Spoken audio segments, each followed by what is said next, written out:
Hi, welcome back. This is the second part of the little Streetscape demo, and what I want to do first is try and put some roof shapes onto these two buildings either side. So I'm going to use a copy of the scale here to help me do that, especially on the right hand side where it's more kind of orthogonal. Then this could be a useful thing to have. Okay, so I'm just going to bring that up. You could do this, you know, using a grid, but I think it's probably, given it doesn't have to be fantastically accurate. I think this will work okay. So I'm going to rotate this layer that's got the scale bar in, and I just want to pick the angle up here. And just go for 90. Actually, I'll go the other way. I'll go minus 90, so I get the smaller figures at the bottom.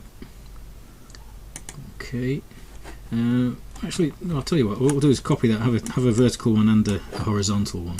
So I could keep a horizontal one just here, just now, and I'll rotate the vertical one. So as you can see, I kind of make this up as I go along. Rotate 90 degrees clockwise. Let's go clockwise this time. Yeah. Okay, so we'll put that up here just for now. Okay, the data that we had here, I've got a 3 meter setback, and then we are 6.22 meters up to get to the tip of the roof there. Okay, so 3 meter setback is okay. That's easily read off this scale. Okay, at the 6.22. Okay, so that's 5. Okay, actually flip it around again. Edit, transform, rotate 180.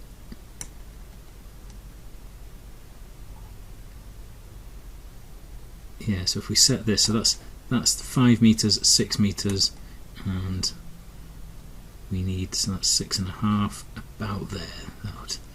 That's going to be okay. Okay, so I'm just going to create a new layer on top of all these and use a paintbrush. I've got it set to a thin line, just 2 pixels wide. I want it to be black, so flip the colour there. So starting the line just above the 3 meter mark here. Okay. Tell you what, we'll not use the paintbrush. We'll use the line tool here. Use a black stroke on it. 2 pixels wide. Okay, and I don't want any arrows either, so taking the arrows off either end. Okay, so let's kind of draw it with lines instead. Okay, so I can take this to the top of here. That would be to the very roof. There is a bit of an overhang, so I'm going to go not quite to the top. Okay, and then another line back the way. Okay, give it some kind of roof thickness. Okay, so you're just sketching really, using the line tool here, and I think that's going to be sufficient. So the two scales there have done their job. That was these 2 layers. So I'm just going to dump those. I'll maybe keep the vertical, maybe come in handy for some lampposts or something like that. So we'll just move that out of the way. So all I need to do is get rid of this little bit of line which is on the background layer.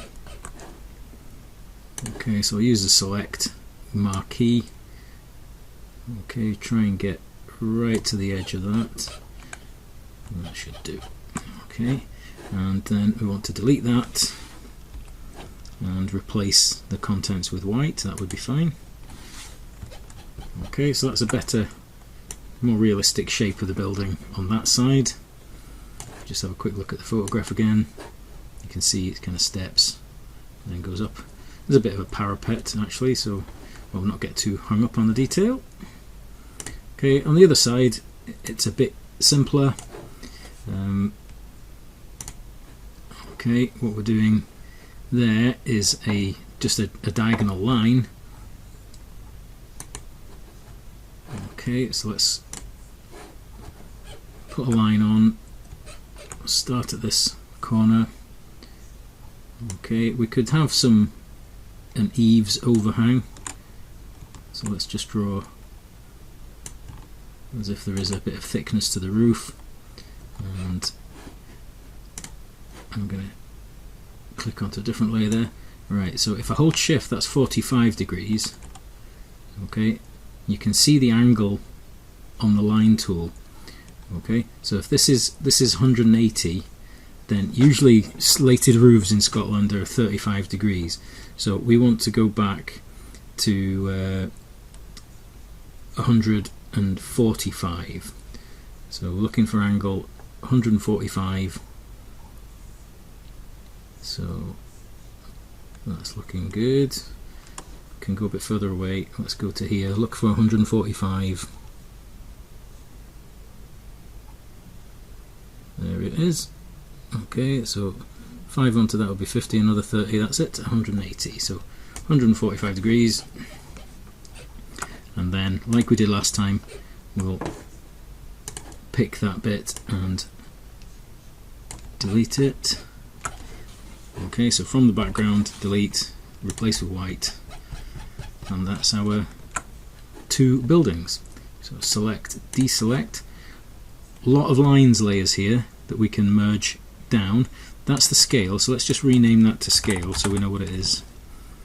Okay, and I'll pull that to the top.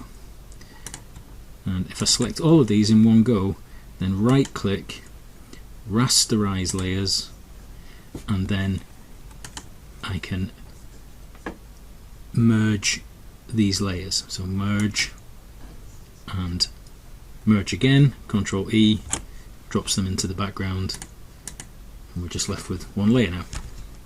Okay, so that's the buildings. What about cars now?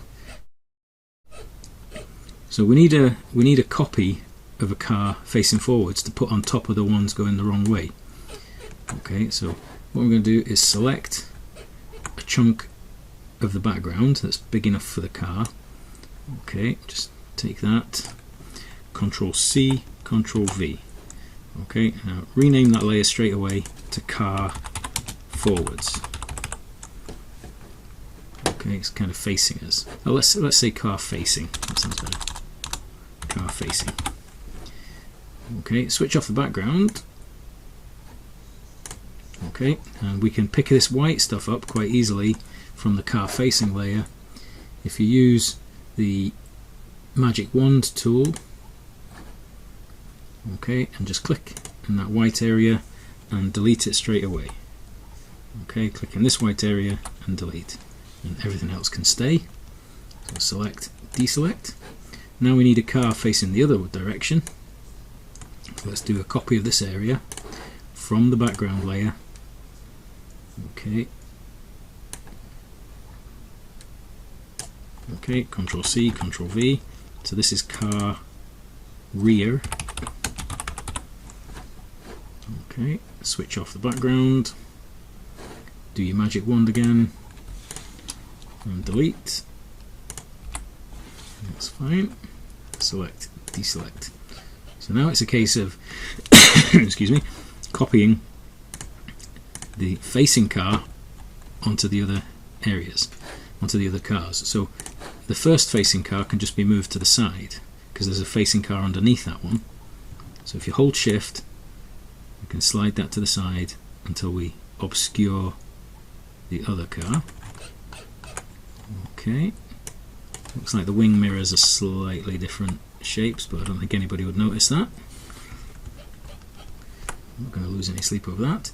But now we need a copy of that. Okay, so drag that onto the new layer icon, and this time slide over this one. Okay, let's just check. We can adjust that a tiny bit better. Okay, now the car rear is hiding under this one, so let's just switch off these car facings for a second so that we pick up car rear. Okay, and it's going to go on top of this one. Okay, a wee nudge with your cursor keys. Okay, over here things are okay. That car would be in this lane going away from us. This one's coming forwards, that's fine, but if we wanted to, we could put another car in here. That might confuse things, so maybe just leave that one empty and maybe just identify that's parking.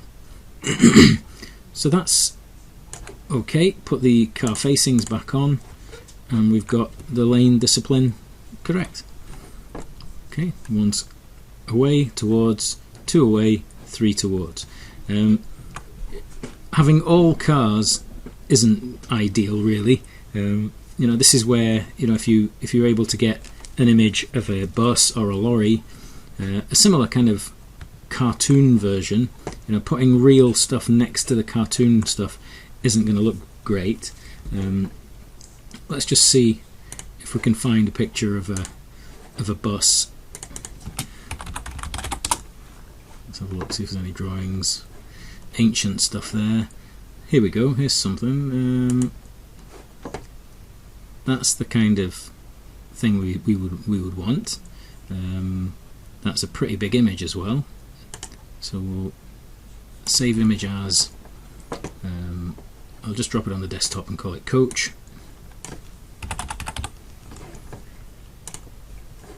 Okay, quickly open that in Photoshop. Okay, got on the desktop. Hopefully this is the big version. Yeah, it is. Okay, and you know, this is ideal actually. This is just right. So if we copy that area, I'll take away a little slither at the bottom there, holding the Alt key. So Control C. Okay, Control V. Could be pretty big. Could be not far off the right size actually. So let's just put that up against our scale and see how high it is. Okay, so we're looking at 4.5 meters. Might be a bit big, but let's just check, see how high a coach is. Let's say coach vehicle dimensions.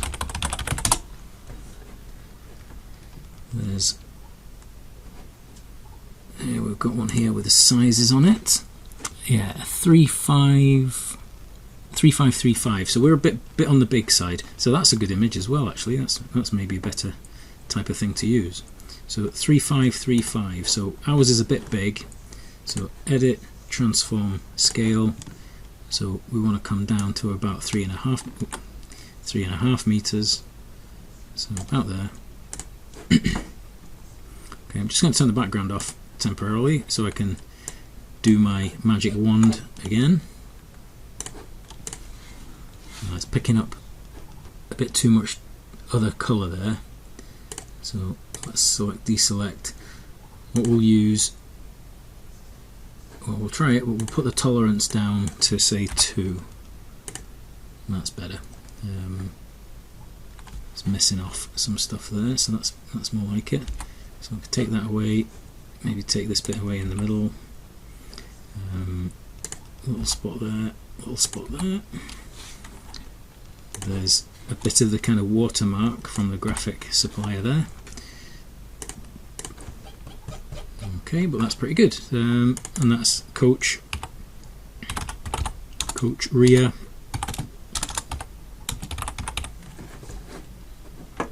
Okay, and if we put the background on, it would need to be going in this lane or this one, or perhaps this one, because it's going away from us.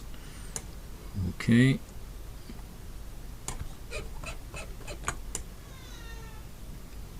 Okay. Let's just remove this car for now. I think it's one of our car rears anyway, yeah. So we can hide that layer.